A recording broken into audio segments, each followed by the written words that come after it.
Invisible streets. There is no solid ground, only water stretching as far as the eye can see. In the heart of the Amazon, where the jungle sets the rhythm of life and dictates the rules without asking permission, there exists an improbable city, a city that floats. There, boats replace cars, rivers serve as avenues, and survival depends on unbreakable daily adaptation. How do they eat, work, raise their children, and celebrate life in a world without land? The answer is as surprising as it is inspiring. They built an entire city on water.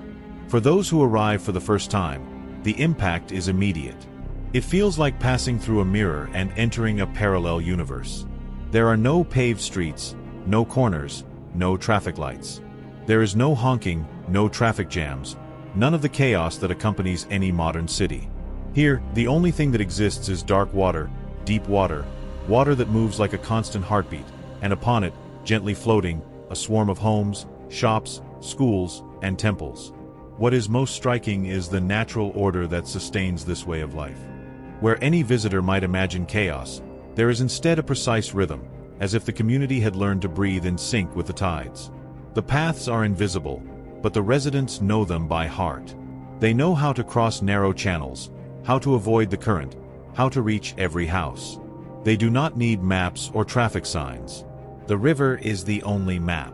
Instead of the roar of engines and screeching brakes, the air is filled with a subtler, constant sound, the hum of small boats known as rebetas. These narrow wooden canoes are powered by simple engines that buzz like metallic insects. They are taxis, buses, motorcycles, and cars all in one. With them, residents travel from house to house, from school to market, from temple to floating restaurant. Without a rebeta, there is no city. And yet, despite everything being built on water, the city has everything one would expect on solid ground. There are floating schools where children learn arithmetic, reading, and songs.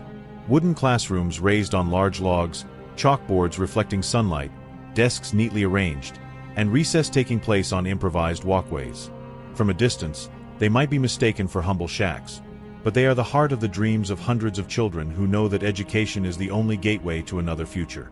There are Catholic and evangelical churches that fill every Sunday. Bells resonate across the water, and the singing, whether solemn hymns or worship songs, spreads like floating echoes. Faith is an invisible pillar that keeps these families standing, stronger than any concrete column. There are also markets and small neighborhood shops that sell both the essential and the unexpected. You can find soap, rice, cooking oil, packets of noodles, but also colorful sweets, cold sodas in glass bottles, fresh fish that has just leapt from the net, and occasionally cheese produced on small riverside farms. Some shops even offer internet access, though fragile and limited, a technological paradox in a world that still feels wild. Daily life includes details that astonish. There are floating beauty salons that fill up before community festivals, with women styling hair, doing nails, and preparing clients for celebration. There are bars serving cold beer and restaurants offering fish stews, steaming casseroles of tambaki or surubim, always accompanied by the constant birdsong and the splash of water beneath wooden floors. One of the most curious sights is that of floating gas stations. Where cars would line up elsewhere, here there is a queue of boats and canoes waiting for fuel to continue navigating. The smell of diesel mixes with the damp scent of the river, creating a contrast that symbolizes this city itself, tradition and modernity intertwined within the same current. But the floating city is not only a place of survival, it is also a destination that hypnotizes anyone who beholds it. The sight of an entire neighborhood rising and falling with the tides, as if breathing, can leave even the most seasoned travelers speechless. Houses, schools, temples, markets, and even gas stations float to the rhythm of the river. What seems impossible at first glance is everyday life here. What surrounds this urban settlement makes it even more extraordinary. The Amazon rainforest in its purest state, endless green, sounds that never fall silent, life overflowing in every corner. From the wooden platforms of floating homes, one can hear birds soaring overhead, see monkeys moving through the trees, and with some luck, watch a pink river dolphin surface beside a canoe. The boundary between city and nature is so thin that they often seem to merge. Access is another part of the magic. There is no road that leads here. Entry is only by water. Anyone departing from Manaus must board a bodira, a motorized canoe that cuts through the channels and offers an unforgettable journey. Flocks of birds slicing through the sky, dolphins escorting the boat, howler monkeys calling from afar. The journey itself is a spectacle, a reminder that arriving at this city is as impactful as the city itself. The cycle of the waters dictates the rhythm of life. During the rainy season, flooded forests transform into otherworldly landscapes. Boats glide between submerged trees, and beneath their roots, silverfish swim. It feels like navigating an enchanted forest where every branch floats suspended in a liquid universe. But when drought takes hold, the landscape changes completely. Sandbanks emerge, improvised islands form, muddy paths appear. The river retreats, and with it, the city rearranges itself. Two distinct worlds, one aquatic and one terrestrial, alternate each year in an eternal cycle.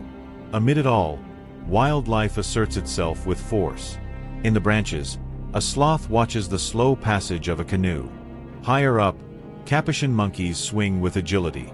Along the shore, caimans bask in the sun, motionless like statues, reminding everyone that the jungle never stops watching. Here, every day is a balance between beauty and danger, between abundance and scarcity. And despite everything, the city endures. A floating paradox, a world where houses breathe with the tides, where markets open over water, and where life, though precarious, stubbornly continues to bloom. This is the first face of the floating city, a place that seems born of fantasy, yet pulses with the harshest reality. Life in the floating city is not sustained by offices, factories, or shopping centers. Here, the economy is liquid, shaped by the river, the jungle, and the creativity of its inhabitants. What would be routine elsewhere becomes ingenuity here. Every reel in circulation depends on what the water and forest provide. The heart of this economy beats in artisanal fishing. At the first light of day, entire families set out in small wooden canoes. They carry nets, hooks, and infinite patience. They seek tuna, tambaqui, pirarucu, surubim, and dozens of species that the Amazon offers with equal parts generosity and severity. Sometimes the catch is abundant, the boats return full, the market overflows with silver fish, and pots boil with stews that perfume the air. Other times, the river is stingy, and what is caught barely feeds the family. The most experienced sell their catch directly from boat to neighbors waiting on floating walkways. Others take the fish to improvised markets set on rafts. Then there are intermediaries, known as atravessadors, who buy in large quantities and transport the product to Manaus, where its value multiplies. Fishing is not just work, it is the invisible thread that connects the city to the nearby metropolis and ensures that, even floating in the heart of the jungle, a bridge to the outside world still exists. But the river is not the only resource. The surrounding forest is a natural supermarket that never closes. Clusters of acai hang from palm trees, harvested by climbing tall trunks with strength and skill. Brazil nuts are collected patiently, waiting for the heavy pods that conceal the fruit to fall. There is also papaña, cupuaçu, bananas, and mangoes. Fruits sold fresh, turned into juices, or transformed into homemade sweets that travel by canoe to Manaus. Cassava is perhaps the most valuable crop of all. From it come flour, tapioca, and beiju, foods that not only nourish but also sustain the cultural identity of the region. Producing cassava flour is a collective ritual. Grating, pressing, drying, roasting. Each step demands time, effort, and, above all, the transmission of knowledge from generation to generation. Women are the hidden heartbeat of this floating economy. Many manage small businesses from their homes, sell goods from their porches, prepare meals for neighbors, and offer services that keep daily life moving forward. Out of necessity, they cook, care for others, clean, and at the same time generate income that keeps their families afloat. Their invisible labor is, in reality, the engine that sustains the city. However, no matter how resourceful they are, the inhabitants face shortages that shape every aspect of daily life. What is basic in any other city is a luxury or a constant challenge here. The first major problem is clean water. Paradoxical but real, surrounded by water, they lack drinking water. The Black River provides everything, but it also contaminates everything. With no sewage system or treatment, waste from latrines falls directly into the river. The same water that feeds, transports, and refreshes also carries the imprint of human life. Some families collect rainwater from zinc roofs and store it in improvised tanks. Others use rudimentary cloth filters, trying to trap impurities.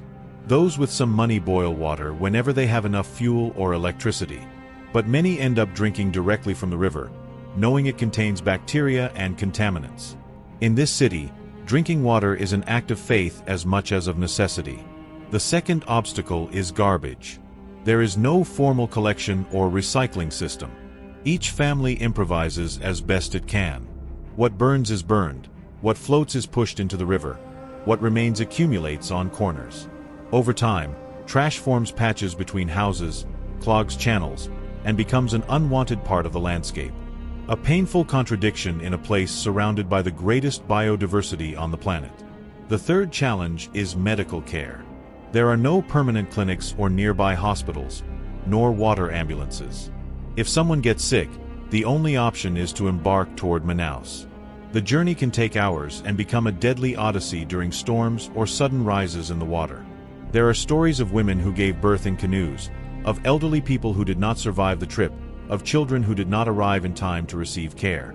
Health here is a game of chance in which distance and water are silent enemies.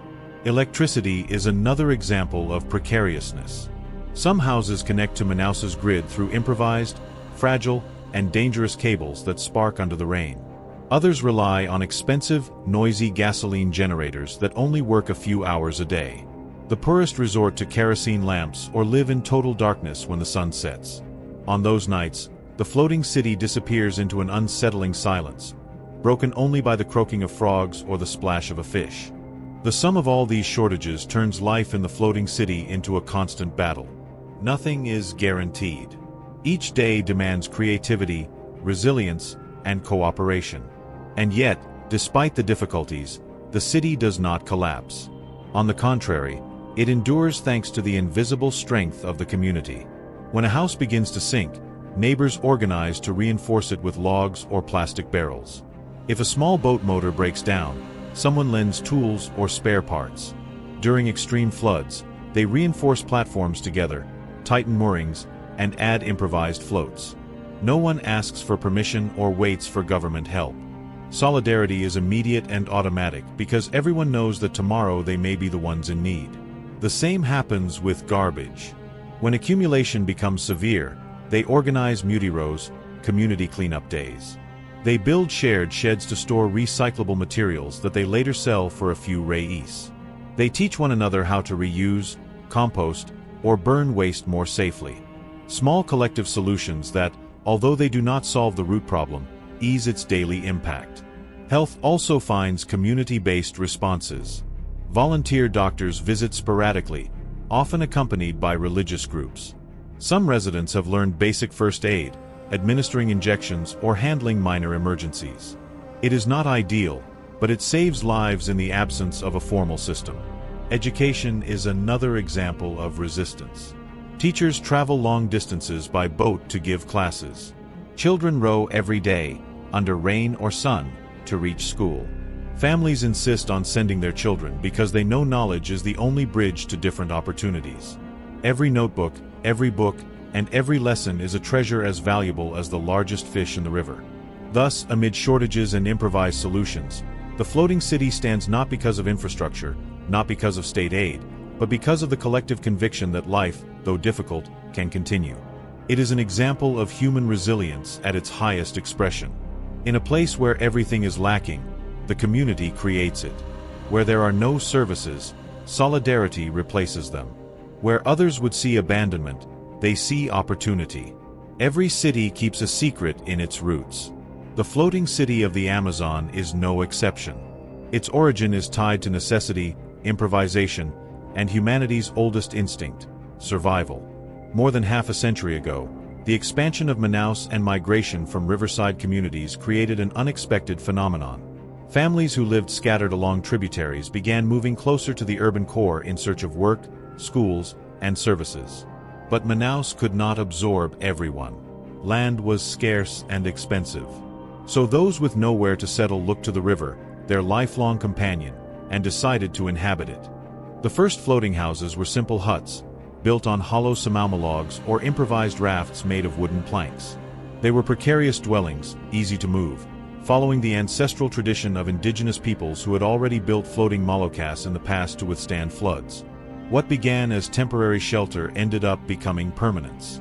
Over time, more families joined, and the sum of houses formed streets, neighborhoods, an entire community. The paradox was present from the beginning. A city invisible on official maps, yet real in every aspect of daily life. For authorities, for years, the floating city was an irregular, almost clandestine settlement. For those who lived there, it was the only possible home. It was not an isolated phenomenon. Humanity has repeatedly shown it can build cities where it seems impossible. In Nigeria, for example, Makoko extends over the lagoon in a network of wooden houses and elevated walkways. In Asia, entire communities in Cambodia, Vietnam, and Thailand have lived for centuries on rivers with floating markets that are cultural heritage. Even in Europe there are precedents, Amsterdam or Giethoorn in the Netherlands, with houseboats that blur the boundary between land and water. What distinguishes the Amazonian city is its scale and its relationship with such a wild and powerful ecosystem. Here there are no dikes or sophisticated engineering controlling the waters. The city does not dominate the river, it floats with it. Tides decide how much each house rises or falls. Rain sets the rhythm of life. Drought dictates when one can walk on sand and when one must row among trees. The lack of official recognition has been both an obstacle and a protection. An obstacle because without papers there is no public investment. No new schools, hospitals, or roads arrive. A protection because that absence of control allowed the city to grow with unique autonomy, detached from conventional urban design. What began as precariousness became identity. Indigenous origins beat in every corner. Long before engines or zinc sheets existed, Amazonian peoples had already learned to live with the cycles of water. Their temporary huts on floating vegetation islands, their techniques for navigating flooded forests, their respect for the jungle as mother and provider, were the seed of what exists today. The floating city did not arise from nothing. It is a modern echo of that ancestral wisdom. Over the years, the floating city has gained visibility. Anthropologists, journalists, and travelers arrived drawn by the unusual nature of a city on water. Some described it as an Amazonian Venice, though the comparison falls short. There are no palaces or marble here, but damp wood, fishing nets hanging, and wildlife peeking between houses. Others have called it a floating favela, highlighting its shortages and precariousness, but for its inhabitants, beyond labels, it is simply home. Time also brought changes. Materials evolved from samama logs to plastic drums and barrels that now support many platforms. Palm roofs gave way to zinc sheets shining under the sun. Small outboard motors replaced silent oars. Radio, then television, and now satellite internet began connecting the city to a distant world. Each advance, however small, transformed daily life without erasing the essence of floating on water. But the story of this city is not only past, it is also an uncertain future. Climate change threatens to alter flood and drought cycles, making what was once stable unpredictable. Real estate pressure in Manaus increases, and some governments have tried to relocate families to solid ground, offering houses in peripheral neighborhoods. Many refuse. They feel they would not know how to live far from the water. The river is not just a resource, it is their identity. Compared to other cities in the world, the Amazonian floating city represents a fascinating human experiment. While megacities struggle against rising sea levels, here a way of life already adapted to that reality exists. It is a paradox. What elsewhere is a threat is here a custom. Perhaps in a future of climate crisis, the experience of these communities will serve as an example for millions who will need to learn to float rather than resist the water. The story also reveals something deeper: resilience as the engine of humanity. The floating city was not born from a utopian dream, but from a lack of options. It was not designed by architects nor planned by governments, but built by hand by families who refused to disappear. What today seems extraordinary is, in fact, the natural response to extreme necessity. And yet, in that response, beauty emerged, a raw, fragile, and moving beauty. The reflection of sunset painting zinc roofs red, the songs of children returning from school in tiny canoes, the laughter drifting from a floating bar as the river rises and falls, unperturbed. The certainty that, despite everything, life insists on flourishing even in the most adverse scenarios. The floating city of the Amazon is, ultimately, a reminder. It reminds us that humans do not always need to dominate nature. Sometimes it is enough to learn to dance with it. It reminds us that cities are not built only with concrete and steel, but with the shared will of those who inhabit them. It reminds us that, though fragile, life finds unexpected ways to endure. Perhaps in the end, what is most impressive about the city is not that it floats, but that it resists. It resists government neglect, lack of infrastructure, river floods, and the incredulous gaze of outsiders. It resists because it is made of something stronger than concrete. It is made of community, memory, water, and hope. And in that resistance, it becomes a metaphor. The floating city is a mirror of humanity itself, vulnerable, precarious, yet stubbornly determined to survive. A living proof that as long as there are hands willing to build together, it will always be possible to raise cities even in the midst of infinite water.